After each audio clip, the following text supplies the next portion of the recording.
Hello, assalamualaikum mga lalabs, mga vayots. Pag-usapan po natin itong apat na miyembro ng 18 Marines na bumaliktad at according to Boying Rimulya ay kagagawan daw ito ni Martin Romualdez. Kung bakit sila bumaliktad, inofiran di umano ang apat na ito ng tag 25 million pesos each para lang bumaliktad at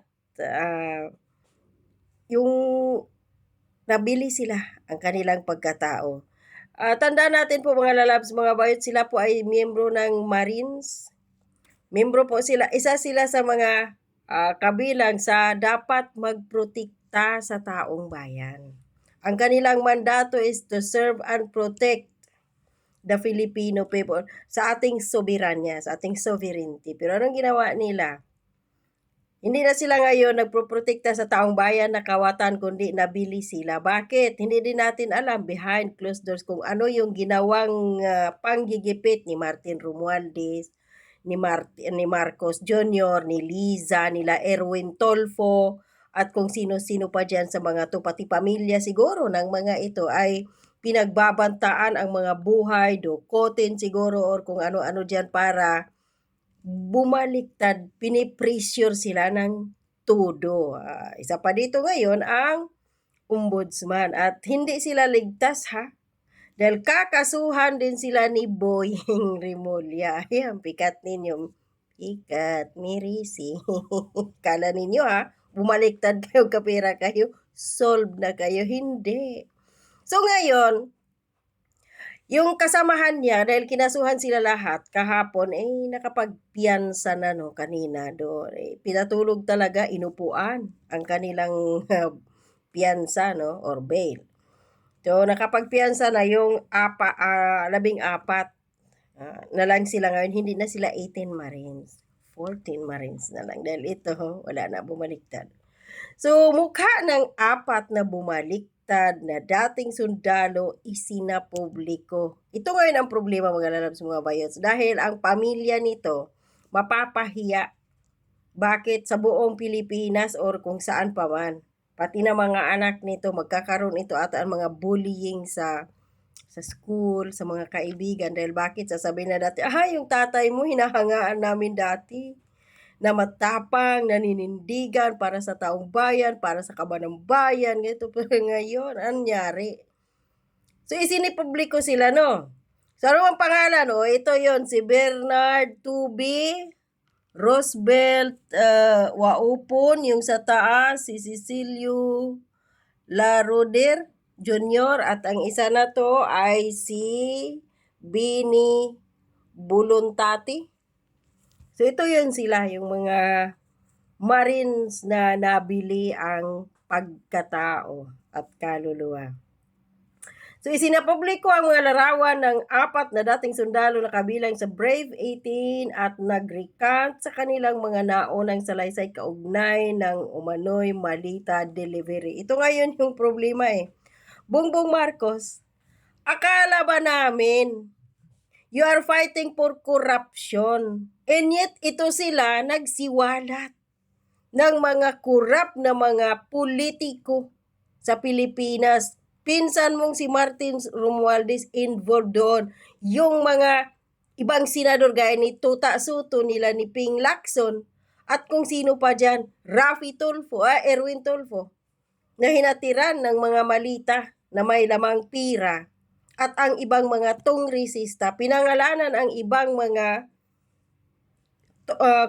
contractors at mga totoong contractors gagaya na ni Diskaya at marami pa. Akala ba natin susugpuin ang korupsyon? Bakit? Kung sino pa yung mga tao na nagsiwalat ng itong mga tao na to ay corrupt, bakit sila tuloy ngayon ang kinakasuhan? Bakit si Marcolita kinakasuhan?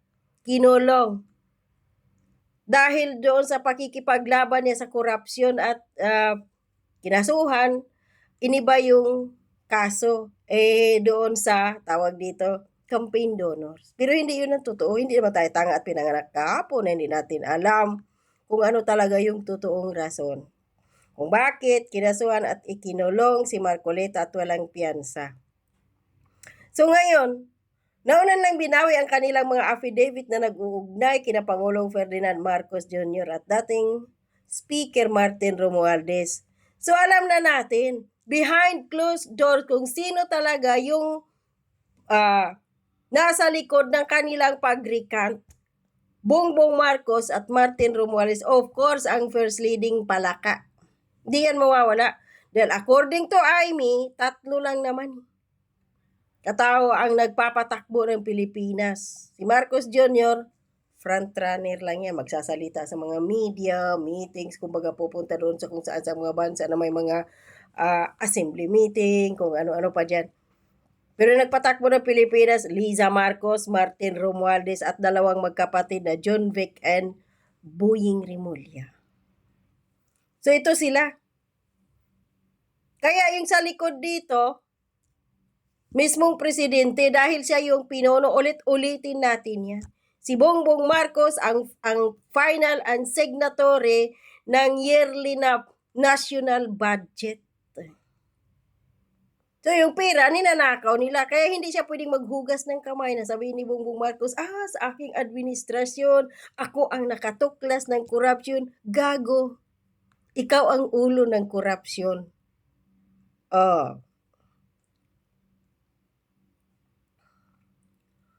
Sa kanilang mga bagong salaysay, inilahad ng 4 na napilitan o na-pressure umano silang lumagda ng mga naunang affidavit. O na-pressure? Naku po. Hindi kayo na-pressure. Ngayon kayo na-pressure dahil 25 million each kayo tinatanggap. Di umano, Boying Rimulya na may sabi niya na Ombudsman Secretary. At mismong amo ninyong si Zaldico, buhay na patunay.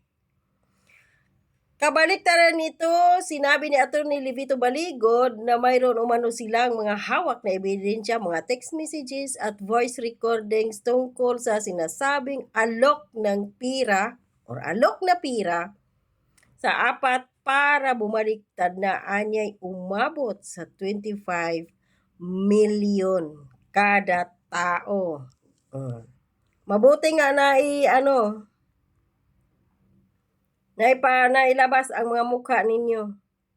Although nakakaawa sila, pero wala silang paninindigan Pressure din sila. Iniisip nila, total, magkapira ako at yan, babaliktad na lang ako, magsasalita ako, magre-recant ako sa ganito, gano'n, babawiin ko ang aking mga naunang salaysay, ganito, gano'n, para buhay ang pamilya ko, ganyan.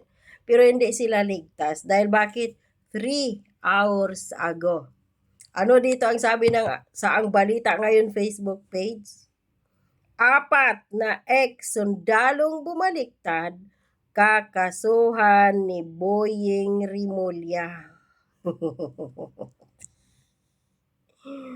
Atay kayo ngayon, so hindi kayo takas. Kahit may 25 million kayo, hindi pa rin kayo ligtas. Makukulong pa rin kayo. Kakasuhan bilang mga kapwa akusado ang 4 na dating sundalo o sundalong bumawi sa kanilang mga naunang sinumpaang salaysay kaugnay ng umano'y malita deliveries. Ayon kay Ombudsman Jesus Crispin Boying Rimulya, they will be charged as part of the accused. Atay kayo na. Ang bilis ang karma ninyo, no? Kala nyo ligtas na kayo. That's natural kasi kaya nga hindi sila chinards kasi nga tumitestigo sila. Ay wala pa rin dahil bakit?